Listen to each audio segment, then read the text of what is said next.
बाद आप सभी के दर्शन कर पाए। मैं कार्यकर्ताओं को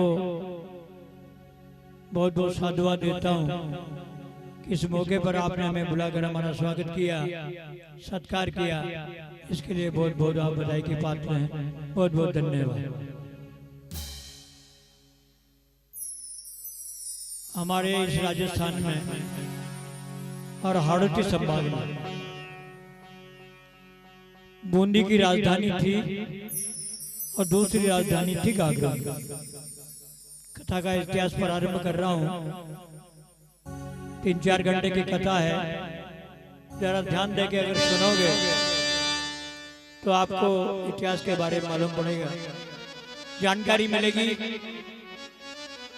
और इस इतिहास को लाने के लिए मेरे भाइयों मुझे 6 महीने लगे। 4 जिलाओं में से मैंने लाइब्रेरी को पढ़ा, स्टोरी बनाई, उसके बाद इस कथा का निर्माण किया है। किसी दरबार से, व्यास जी महाराज से और आप सभी इस भक्तों से मैं करबद्ध प्रार्थना करता हूं, अगर कोई इसमें कोई गलती भी रही हो तो मुझे एक अज्ञानी समझ के माफ करने की कोशिश करें। गागरों की राजधानी थी। हमारे हाड़ौती संभाग में कोई राजधानी नहीं थी। कोटा भी राजधानी नहीं थी, झालावाड़ भी राजधानी नहीं थी। ये बहुत बाद में राजधानी बनी। गागरों में खींची के राजा राज करते थे। खींचू का ही राज था गागरों में।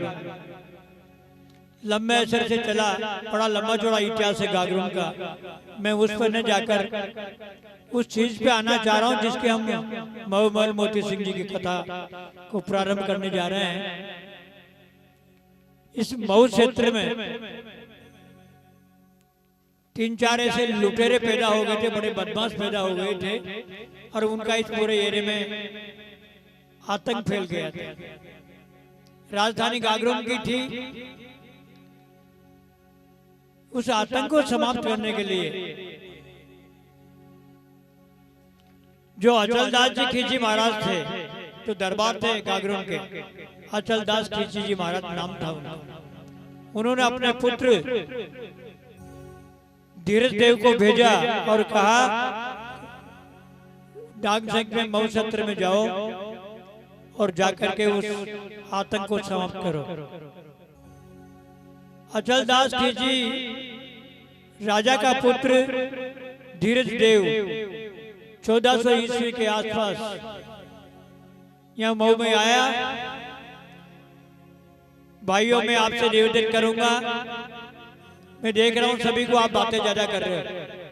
बहुत से लोग लौट रहे हैं, एक दूसरा उसको छेड़ रहा है। कथा के हिसाब से अगर आप साइलेंट रहेंगे तो आपको कथा सुनने का मजा आएगा। ये मेरा धंधा भी नहीं कथा करना मेरा जॉब नहीं है। मैं खुद तो इस पर निःशुल्क आता हूं। मेरा निवेदन है अगर आप इसको गौर करके सुनेंगे 3 घंटे के लिए तो शायद आज तक आप गागरों गया और इसका महू का इतिहास नहीं मिला होगा। कोई इतिहास से आप रूबरू हो जाओगे। बाकी ये मत समझना कि भाई कथा करने वाले आए थे पैसे लेके चले गए। कथा करना is a not my permanent business. My business is a agriculture at this time 2 village. I am Ayurveda registered doctor, my dispensary बागे। ये धंधा नहीं है मेरा। इसलिए मेरा हाथ जोड़ आपसे प्रार्थना है कि 3 घंटे के लिए लगन लगाएं, लगन लगा के कथा को सुने, भगवान से ध्यान लगाएं तो आनंद आएगा आपको। बड़ी रोचक कथा है।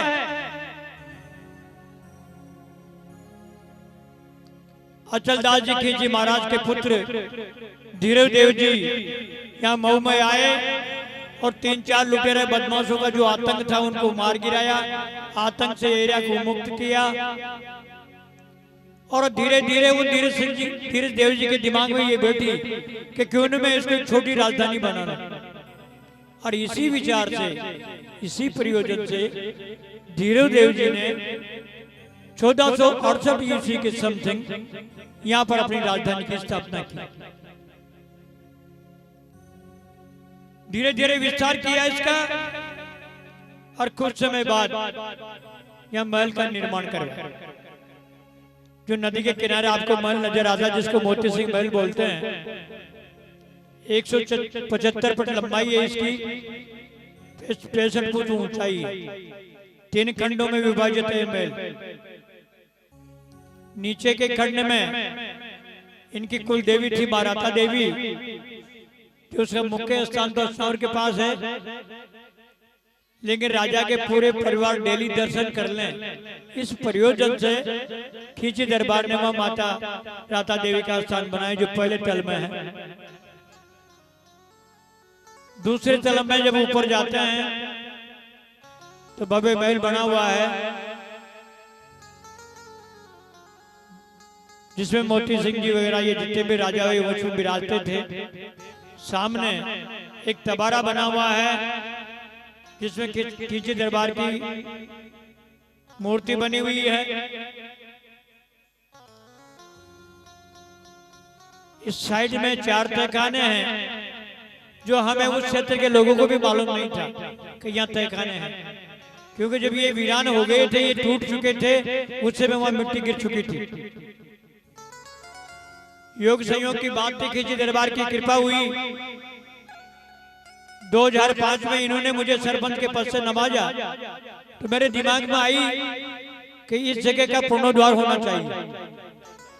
ये एरिया की धरोहर है, एक ही हिंदुस्तान लेवल की धरोहर है, तो इसका पुनर्गठन होना चाहिए, जीर्णोद्वार होना चाहिए।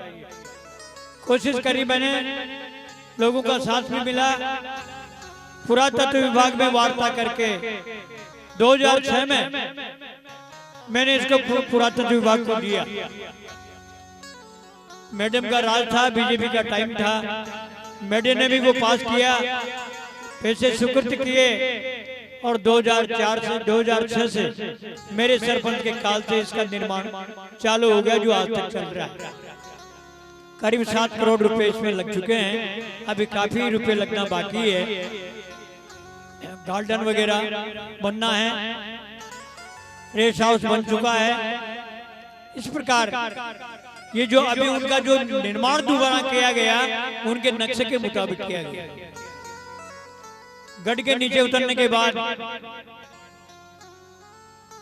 जहाँ माता जी का मंदिर है, उसके सामने एक कमरा है।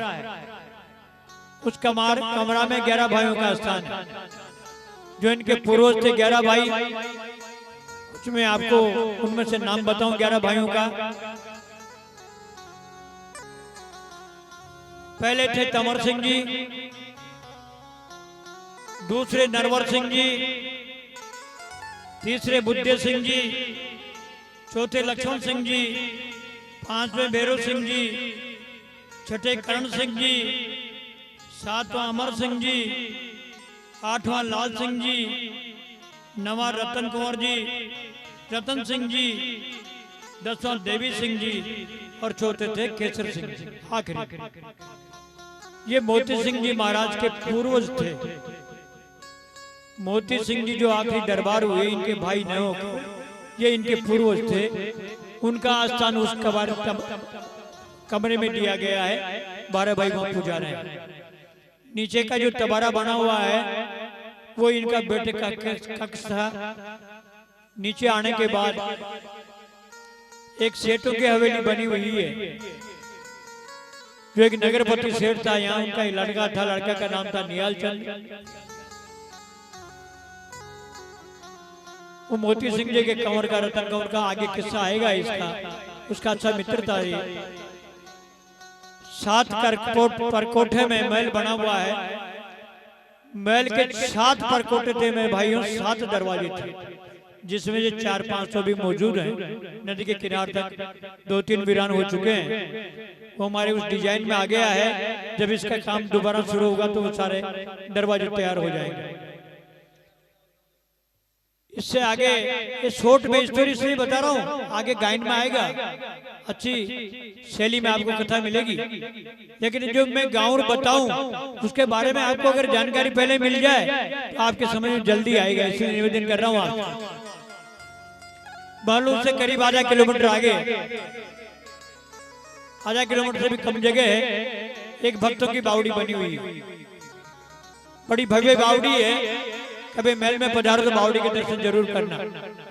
खींची दरबार की बावड़ी है, उसका पुनर्गठन हो चुका है, अच्छा भव्य काम हो गया है।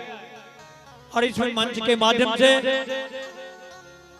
आपके भी सेक्रेटरी रहे, मेरे भी सेक्रेटरी हैं, इनको मैं बहुत बहुत धन्यवाद देना चाहता हूँ, बहुत बहुत इनका साधुवाद करना चाहता हूँ कि पुरातत्व के बाद जो वहाँ विकास हुआ, जैसे रास्ता का बनना, दरवाजे का बनना, वहाँ बाथरूम वगैरह तैयार होना, ये हमारे सेक्रेटरी साहब की देन है, इनकी बहुत बहुत मेहरबानी है। हमारे यहाँ जम के काम करा रहे हैं सेक्रेटरी साहब, इसलिए मंच के माध्यम से मैं इनका बार बार स्वागत करता हूँ, धन्यवाद करता हूँ।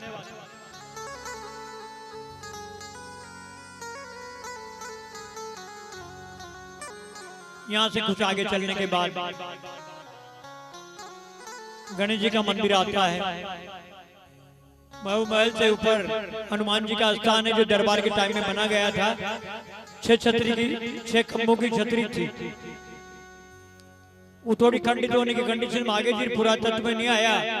हम ग्रामवासियों ने, आसपास के लोगों ने मिलके और चंदा स्वरूप आज के समय में 1 करोड़ रुपए का मंदिर वहां बन के तैयार हो गया है। हनुमान जी की पधरावनी हो गई है, भव्य मंदिर है, कभी भी पधारो, हनुमान के दर्शन जरूर करना। अब आगे मैं निवेदन करता हूं, देखो राज में क्या क्या था। ज्यादा विकास हुआ मोती सिंह जी के टाइम पे, जब आखिरी शासक थे मोती सिंह जी, तो मोती सिंह जी ने अपनी राजधानी को कैसा बनाया, निवेदन करूं आपसे।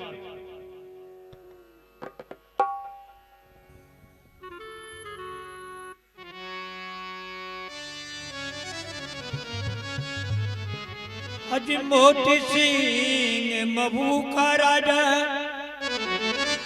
बड़ी शान शोकत वाला था।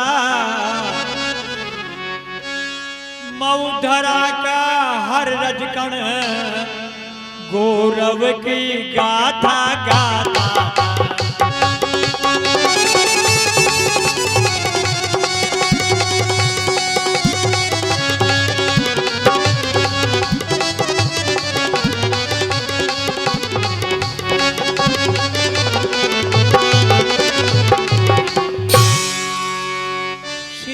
कटे और धड़ लड़े, और शीश कटे और धड़ लड़े, ये इतिहास बताता था। जीवन में मोती सिंह जी नहीं हार मानने वाला।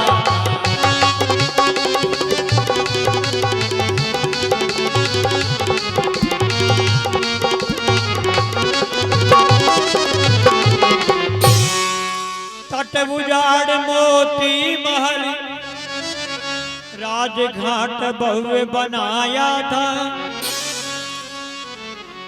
बड़ा रहता जलसा घर वहां पुलिया का दृश्य बताता था।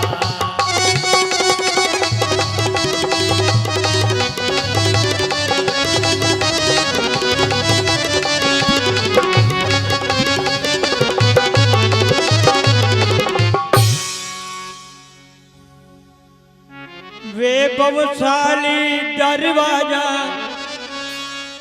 सोना चांदी भरा खजाना था।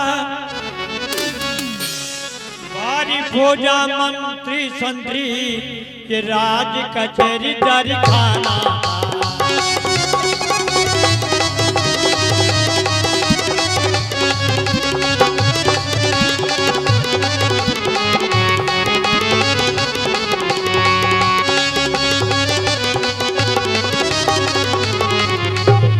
मोती सिंह जी महाराज की। देखिए सज्जनों, महल के बारे में मैंने आपसे निवेदन किया।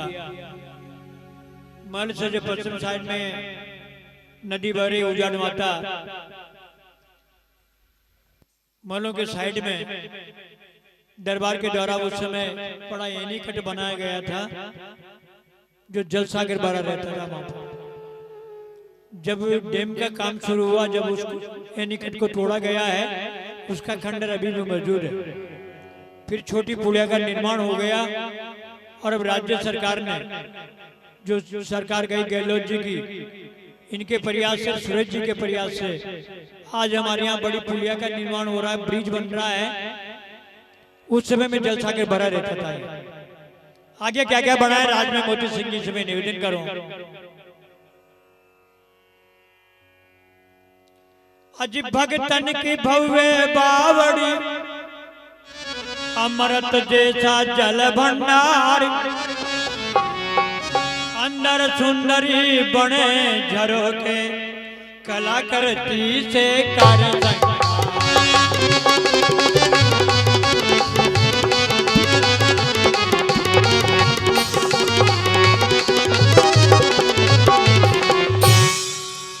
भक्तन की बावड़ी। वैसे आजकल उसको भक्तों की बावड़ी बोलते हैं, लेकिन उस बावड़ी का नाम था भक्तन की बावड़ी। उसका भी एक किस्सा है। एक भक्तन थी माली समाज से, जिसका नाम था राम कन्या। बड़ी जोर की भक्त हुई हो। पहले हमारे यहाँ प्रथा थी कि 5 साल के बालक बालकों की शादी कर दी जाती थी, और उस लड़की की शादी भी 7 साल में कर दी। साल भर बाद भगवान की कृपा हुई, वो राम कन्या विधवा हो गई। विधवा होने के बाद जब जवान हुई, किशोर अवस्था में आई, तो परिवार वालों ने सोचा इसकी दूसरी शादी कर दें, लेकिन उस कन्या ने मना कर दिया। और परिवार वालों से कहा, अगर मेरे भविष्य में पति सुख लिखा होता तो मेरे जो फेरे का पति था वो ईश्वर मेरे से नहीं छूटा था। अब मैं भगवान की भक्ति करूंगी और मेरा जीवन का कल्याण करूंगी। और उस राम कन्या ने आज जीवन उस बावड़ी की पाल पे बैठकर भक्ति की। ऐसा लेख आया है उसके लिए कि एक दिन में हमेशा 24 घंटे में एक बार वो प्रभु के स्वरूप का दर्शन करती थी। ऐसी भक्तन थी वो। उसके नाम से उस बावड़ी को भक्तन की बावड़ी बोला गया। अब लिख दिया गया उसके ऊपर भक्तों की बावड़ी। एक ही बात है, भक्त लोग भी वहीं आते हैं, लेकिन उसका मूल नाम है भक्तन की बावड़ी। वो थी राम कन्या। अब देखो आगे क्या था राज में। यहाँ से कुछ आगे चलने के बाद, आधा किलोमीटर आगे एक शिव जी का मंदिर है। मंदिर का आकार तो छोटा है, लेकिन उसका जो गर्भगृह बना गया वो देखने के काबिल है। ऐसा लगता है कि उसको देखते हुए महाकाल की याद आती है। जब आप मंदिर की सीढ़ियों पे जाओगे तो 4 सीढ़ी उतर के नीचे जाना पड़ेगा, और प्रतिमा नीचे है। शिव जी का लिंग जो है वो 4 सीढ़ी नीचे है। देखने के लायक भव्य मंदिर है। मंदिर के कोने में जो दक्षिणी कोना है, वहां खिलची दरबार की सती का स्थान बना हुआ है। मोती सिंह जी की घरवाली थी ये रूप कंवर। इसने जोर नहीं किया था और ये सती हुई थी। इसका चबूतरा वहां बना हुआ। 2-4 वर्ष पहले वो गिर चुका था, टूट गया था। खिलचीपुर दरबार यहीं के वंशज हैं त्रिवेद सिंह जी, वो पधारे और उन्होंने उसको अच्छा करवाया, दोबारा निर्माण कराया चबूतरे का। शिव जी के मंदिर के सामने एक डबल मंजिल मठ बना हुआ है, जो खिलची दरबार के राजगुरु का मठ था। उस समय में तुलसापुरी जी महाराज वहां विराजते थे, जो इनके राजगुरु थे। और इनका चेला था, एक शिष्य था जो रत्नापुरी था।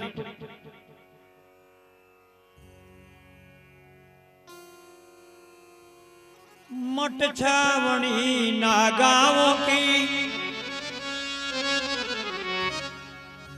गुरु महाराज तुलसापुरी मठ माई विराजत थे।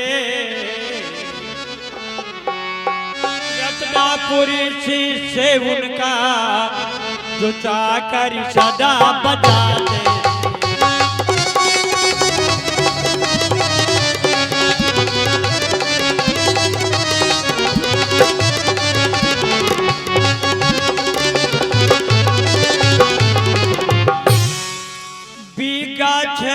तालाब बना, घाटों की संख्या थी भारी। राजघाट सबके बीच में ये राजा जी की कलाकारी।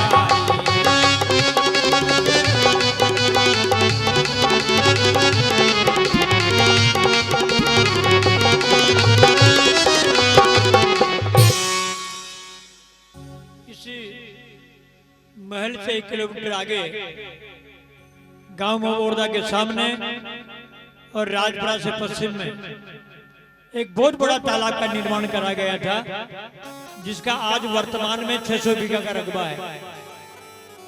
अब तो तालाब काश हो चुका है, जमीन भी खाते लग गई है, लेकिन बहुत बड़ा तालाब। असंख्य घाट हैं, कम से कम 80 और 100 घाट होंगे, जिनके बीच में मध्य में एक राजघाट बना हुआ है, जो दरबार का राजघाट था। आगे क्या क्या था राज में?